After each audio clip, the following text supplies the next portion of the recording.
So hi and welcome to In the Chair with Tabitha J.K. And today I have the great honour and pleasure to have the company of Katie Hill from My Green Pod. And I'm very, very excited about this conversation. Seem to be in a space, whenever we're together, we seem to be in a place where we just can't stop talking, and we seem to have so much in common and so much to talk about. Yeah. We were just discussing off camera how we think maybe if we get together with a campfire and a bottle of wine, that might go on all night. These conversations could last, and we could really put the world to rights. I hope so. It might take more than one night, but yeah, I think we'd be in good stead. Start with one night and see how we go. We might start one sector of society might get fixed in one night, and we'll just take it from there, just naturally move out. Oh, that sounds so exciting. Yeah. The fire or the wine. The fire. Actually, I'm loving the fire, yeah. I'm loving the idea of the fire and the chat. Yeah. Definitely. That'd be lovely. Well, we don't have a fire today. We've got a lovely bit of copper and gold. Beaming light and warmth between us today. Which is lovely. With warmth and tea, absolutely. And the same opportunity for conversation, which is really exciting. Exactly. Yeah. And you have literally been in my chair this afternoon. I have. And I feel like I was just saying, I feel like a completely different woman. I said to Jarvis on the way through in the car that it was the best haircut that I've ever had, and I won't be going anywhere else, ever. My goodness. I feel transformed. I feel like a little butterfly that's kind of emerged from chrysalis. Well, you're looking very goddess-like. It's the hair, right? It's doing something. Yeah. It's amazing what a difference a good haircut makes, though. It completely changes your whole, just the way you feel and all of it. It's transformative. So thank you. Oh, my pleasure. Thank you. My absolute pleasure. Absolutely. What a treat. It's so interesting, isn't it, though? You're right. And I think, I know it's been said that hairdressers have the best job in the world because they're one of the happiest professions, because we get to spend such kind of intense time with people. It's really magical, really special. Yeah. And I think one of those reasons is because you see how alive somebody comes in front of you. You know, when they're just a bit of care is taken, a bit of love and attention, pampering, TLC. Yeah. And that space away from everything else is just like a little oasis in the salon, isn't it? Where you're not distracted by anything, and it's all, it's beautiful. Yeah, it's nice, and you get to chat about things that you wouldn't chat. I'm sure you've had a lot of chats about things that you wouldn't have. I mean, that's the thing. My thing as an organic hairdresser is I've always got this thing that I'm really wanting to, who's in there, who's the real person. Yeah. And also, when it comes to hair, I don't like putting a hairstyle onto somebody. I want to sort of really listen to who you are and then kind of work that out along the way and let it evolve. So, but as a consequence, I think because I'm quite deep like that, I suppose, I end up having really deep conversations with people. And then they never leave, and there's a campfire, and you're chatting on. I see now where this is. I get it. It's all making sense. But it's so much joy, so many amazing things, and that kind of inspired this idea for me, really, of have it just talking about where we are right now and what's going on with us. And I know that because I also had the pleasure of spending some time with you last week, which was again really magical and really amazing, and we got to discuss with other people things that really matter to us about the world and business and just how things could look in the future. And it just feels really nice to be around like-minded people and having those sorts of conversations. Yeah, and doing things in business, I think. There's been a lot of campaigning, hasn't there? There's been a lot of stuff that's been a kind of extracurricular activity. It's trying to do things that are kind of outside of what they're doing, what people tend to be doing with their lives and their business and their work, and they'll do their 9 to 5, and then the things that they care about it's felt to me that a lot of people I've met have been doing the other things that they are passionate about outside the workplace. Isn't that interesting? And that it doesn't really make sense to me anymore. And I think if you can use your business as I think if you're doing this, you have to do it. It has to be in everything that you're doing. And if you can use whatever business you're doing as a force for good and as a way to make those changes that you want to see and that you're pushing for and that you're doing outside of work. Just bring them into your own work, and then that's, I think, something that we're both trying to do through through our careers, and I think it's really important. There's no reason why you shouldn't, whatever you're doing, just bring that change that you want to see and that you're passionate about back into your workplace, wherever it is, whether you're working for yourself or not. It's something that everybody could do, I think. Yes. Wouldn't that be amazing? Yeah. And wouldn't that feel like, when I feel blessed, I've been so privileged in my work because, so I've been a hairdresser, but I've also been doing it my way for all that time because it's been my own business. But I also try to encourage the people in my team that they also do it, you know, bring them into the conversation as well, because I feel that actually, you know, we're at work a lot in our lives. I want people to show up and be their whole self, but equally they've got to be able to then, you know, own it and enjoy in that way. I always said to my children, you know, don't care what you do, but just find something you love, because then it won't ever feel like work. And I feel really lucky that I've had that. Yeah, no, it is important. And just pursue the passion, whatever the passion is. Yeah, and don't do the clock watching 9 to 5. Can't wait to get out to do the thing that you really imagine. care about. Yeah, I mean, I just can't. I can't relate to that. I've done that. I have done that and it was awful. It was horrible. It was hell. And got out quickly.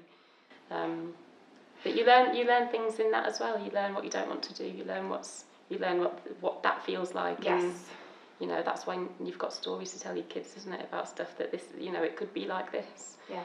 And I guess we've all had those. I mean, before I had my business, definitely had those jobs too. Those, you know, with temporary or whatever, but with things where you were like, I know, but then you value it so much more, don't you? When you're doing the right thing and you're doing something that you care about every day. You're grateful, and every day you just kind of, this is good. This feels right.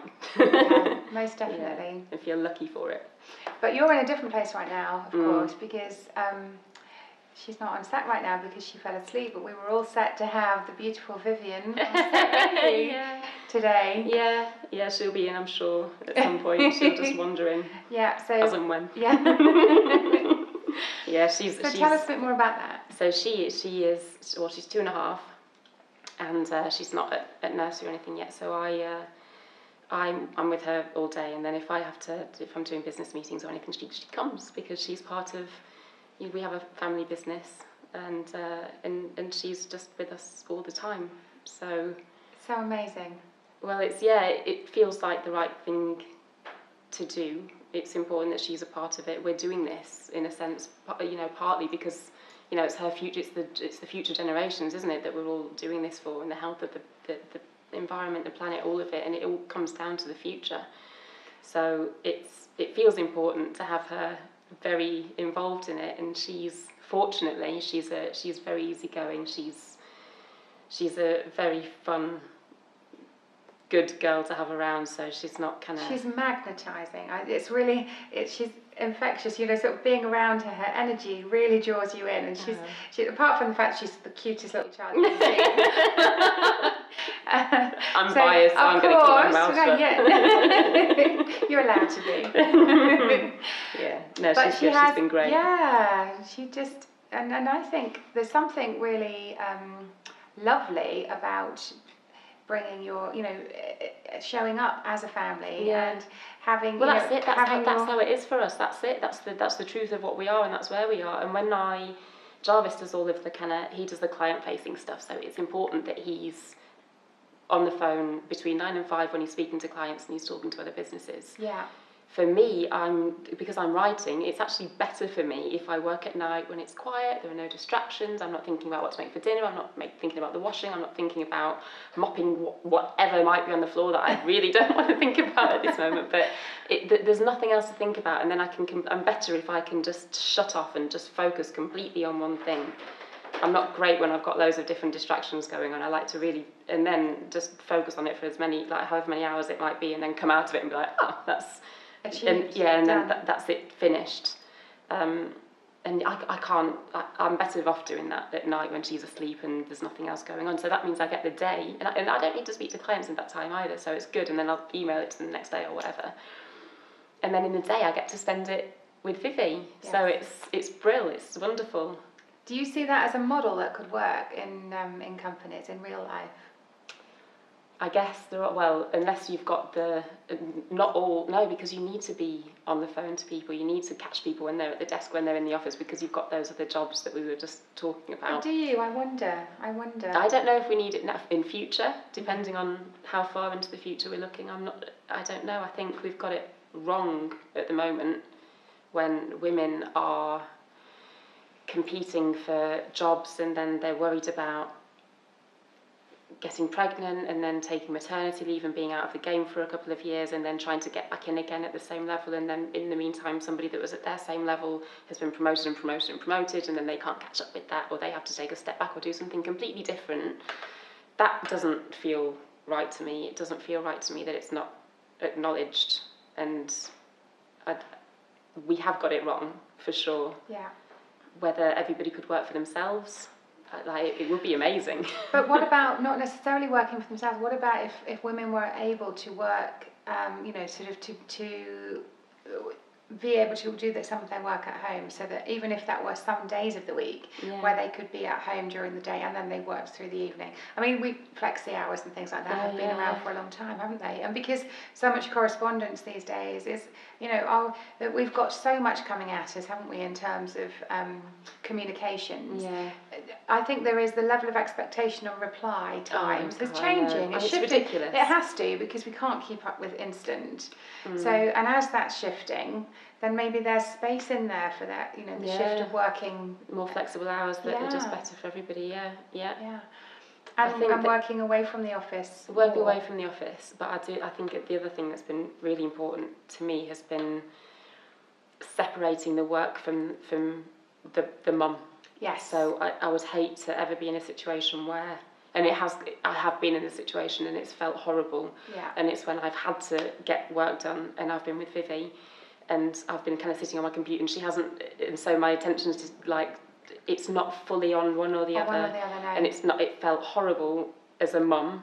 It felt horrible with my job kind of head on, because I felt like I was doing a half job of two things, and I like to give something 100%, whatever it is. Yes. And feeling divided like that just it made me feel sick. Yes. I know that feeling too. I've been there. But there've been times when it's just had to happen. Yes. And that, the working flexible hours, I think, is a good idea, but we might just maybe need to think about, are you working flexible hours and taking your work home, so there's a bit of a blur in that kind of those boundaries. At least when you shut the door, you can say, that's it, I'm done.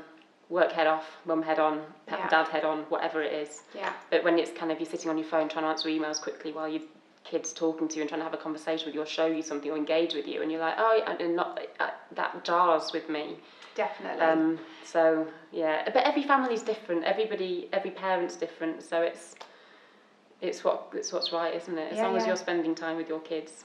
Exactly. One way or another. Yeah, but I think there's so many women who are stuck in a job where they can't, and that's the context that I'm thinking about this, is that some shifts there in how that. I'm even thinking for my own teams going forward. I'm really going to consider that, because it's just been so magical for me to watch you and to see. And I know your output is still there. I know, because we've had these conversations too, and I think that It is about that. It is about creating safe space where you can just be a mum and nothing else, to enable you to then power up. Exactly, and it is powering up. Head. It's really energising when you do that, and you're feeling good, and you think, like I nailed today. Yay! I haven't felt like that for a while.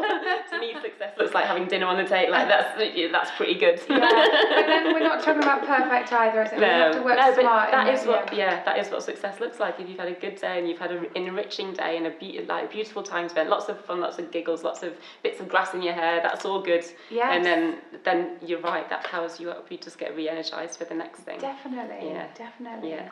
So I'm just intrigued by this idea of how we as women in the workplace, how we get that balance right between being able to feel like we're fulfilling our purpose in our work, that we're able to give 100% because we want to. Why would we not? And now we're really good at showing up, women. Yes. You know, at work. That's why a lot of companies like to employ women. I know there's always talk about how they don't make it to the top, but it's not because they're not working hard and not working with full purpose. No. Quite the opposite is true. And I know employers who only want to employ women because they get so much out of them as well. More. So there is that. And more, exactly, because of this, you know, really willing to give the extra. Yeah, and the loyalty and other things that, I mean, I'm not saying that men aren't loyal in the workplace, but there's a lot of extra stuff, I think, that women bring. Yeah, definitely. But yeah, it's a good point. So bringing, balancing the two.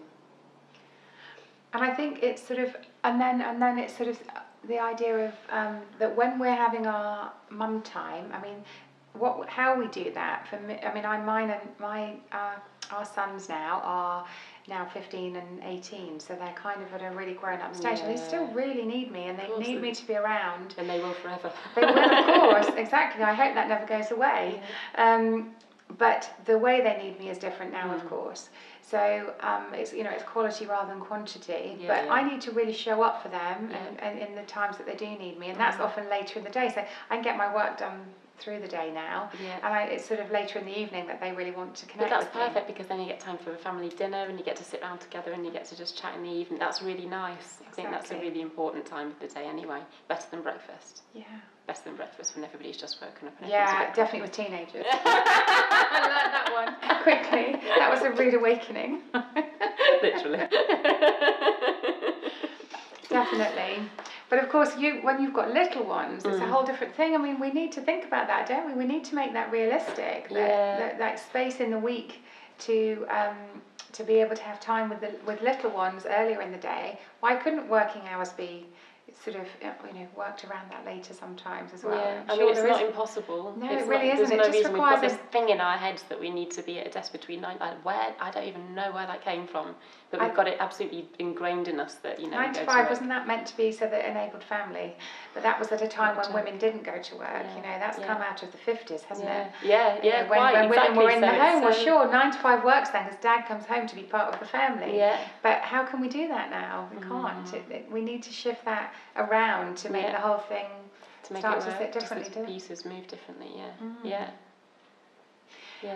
And I know the other day we had a lovely chat about this idea that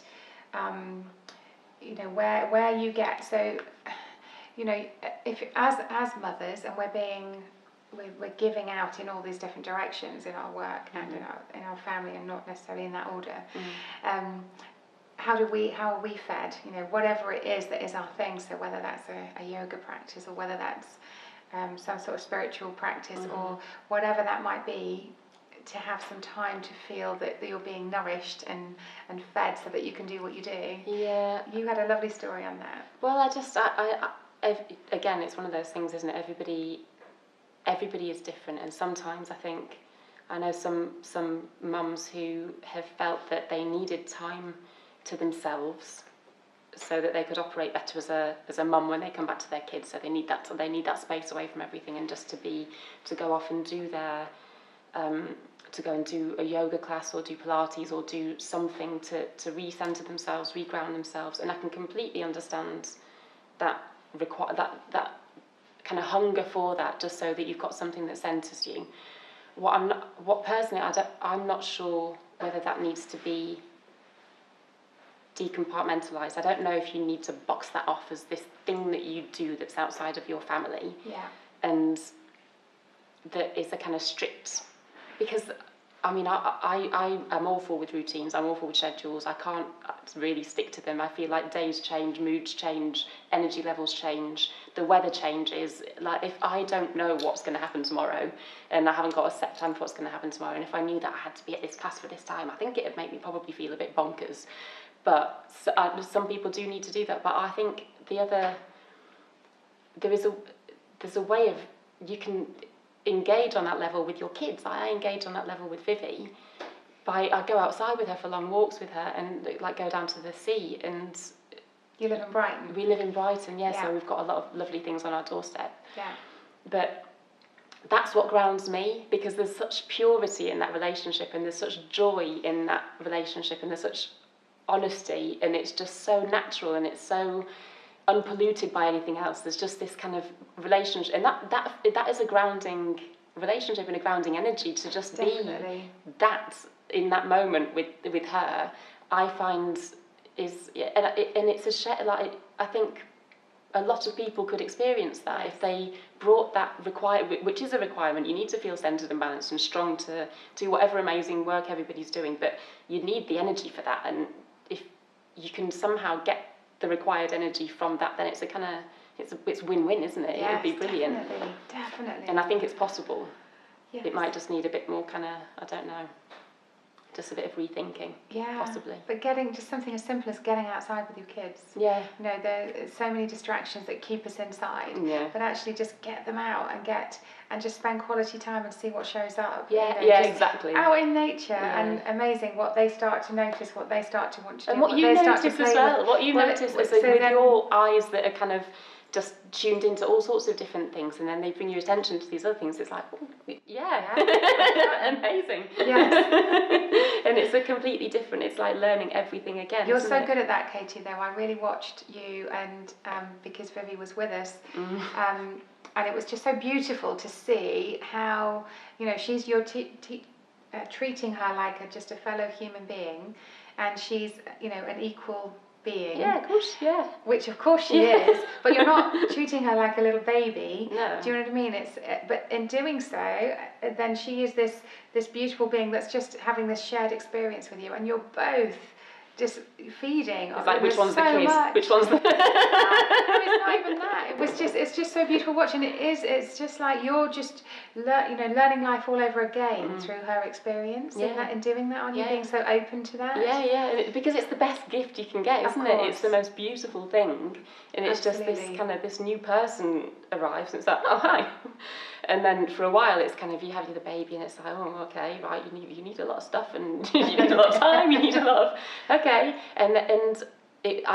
When she started being able to talk and communicate and express herself a bit better, I found that much easier, because I was like, oh, okay, this is what and then it becomes, and then it's less like, takes the guesswork out a bit, and it's kind of, I felt a lot more confident with it then, because she was able to, and also she became a lot more fun, because she wanted to do things, and it's like, oh, okay, yeah, let's do that, let's try that, let's see that, and that was, it's like learning everything all over again, and being just, excited about the simple things in life, because as well. There's so much simple stuff that's exciting, and she's excited by that. She hasn't got that many kind of, like, she hasn't got all the kind of flashy toys and all that thing, because she genuinely gets more excitement out of being in a field of wildflowers, or on the beach throwing stones into the sea and listening to the different notes that it makes when they go in the water, and the different kind of weights of the stones and things, and just feel it. And she's genuinely more excited by that, and she loves it.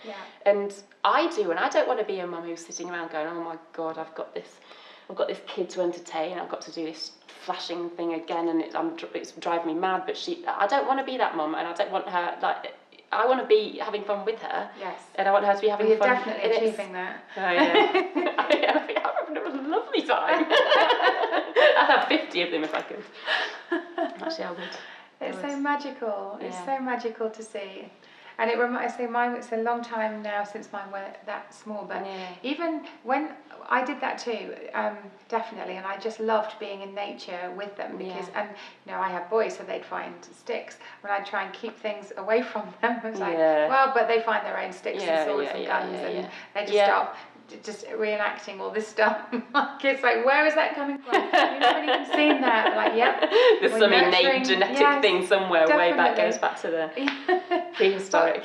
Wonderful though, wonderful to see. And that even followed through till I remember them being, you know, sort of way past 10, you know, 11, 12, and could still take them into the woods, because they'd always done it. Just take them into the woods, and they'd just play, they'd be off. I remember sometimes I'd just take a book, like, 4 hours later, we're still here. But isn't that, but how perfect for you, and how perfect for them. Absolutely that's just, wonderful. you get, then, that's the thing, it's an investment, isn't it? You're putting it in the bank for the future, because they're totally fine. They can have their own fun. They're creative. They've been outside. They know how to play in. They know how to make fun for themselves and to do things with what's around them.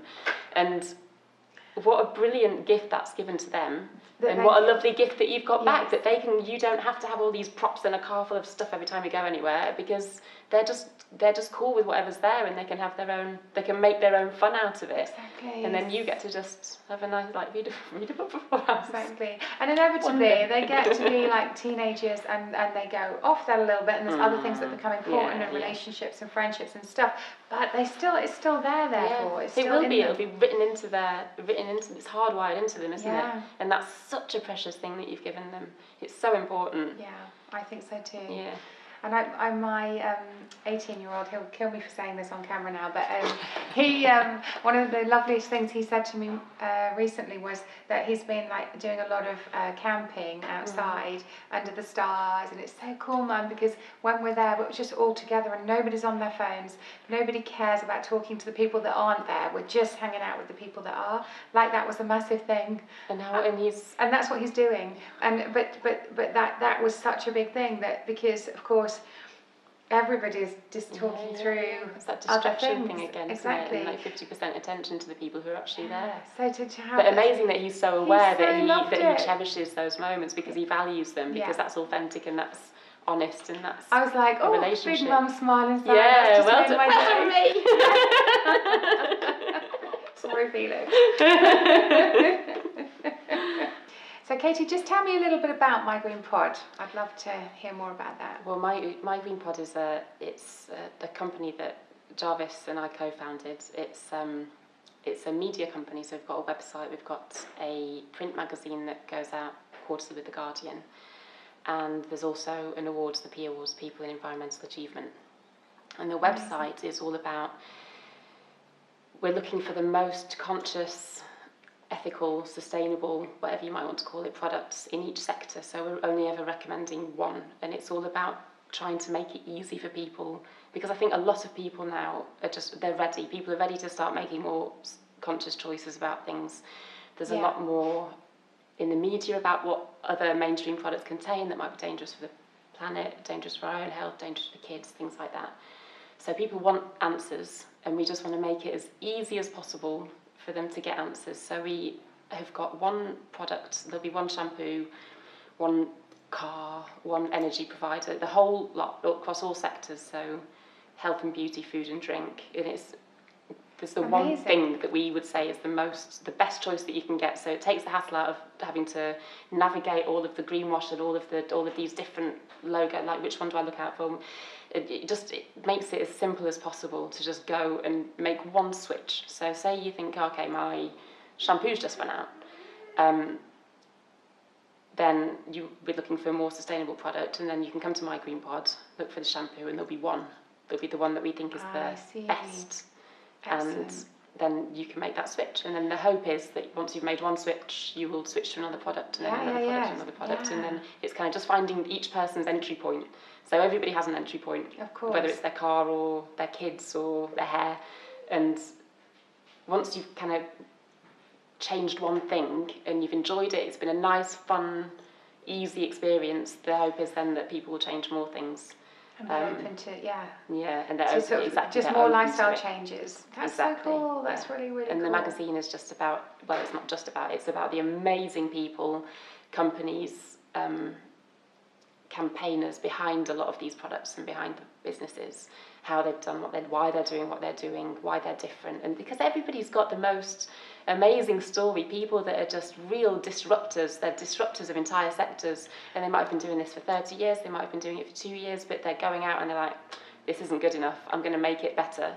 And there are such beautiful stories behind, I would say, there's not one company that we work with that doesn't have an incredible story. Amazing. So we want to tell people these stories because they're really inspiring, and they give you optimism for business and for people looking to start their own things. And it also, obviously, you've got the authenticity of the product as well. You hear about the backstory, why it's been done this way. It's totally transparent. We're just like, here are the people who made it. Look, listen to them, listen to their story. And And so that's in a nutshell. That's the company. Amazing. So Jarvis well does done the you. well done you. It's all kind of different ways and sectors to get the same messages out, really, isn't it? But I love that you're giving all those companies profile, and giving them an opportunity which they to get their stories out. They because don't have, and the mainstream media just doesn't carry stories about stuff like this. They're not. No. It's the interest is there. We know the interest is there from readers.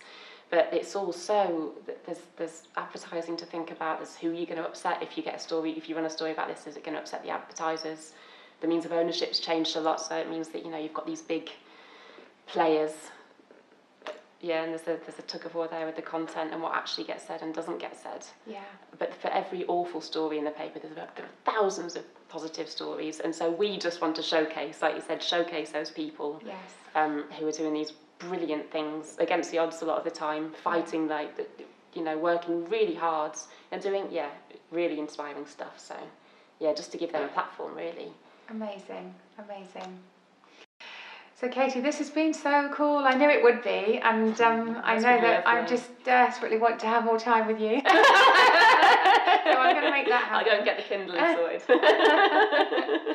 Oh, just such a joy. Thank you so much for coming and being a guest. Thank you, and thank you to my hair. Oh, it's been a joy. Gosh, I couldn't wait to get my hands on your hair.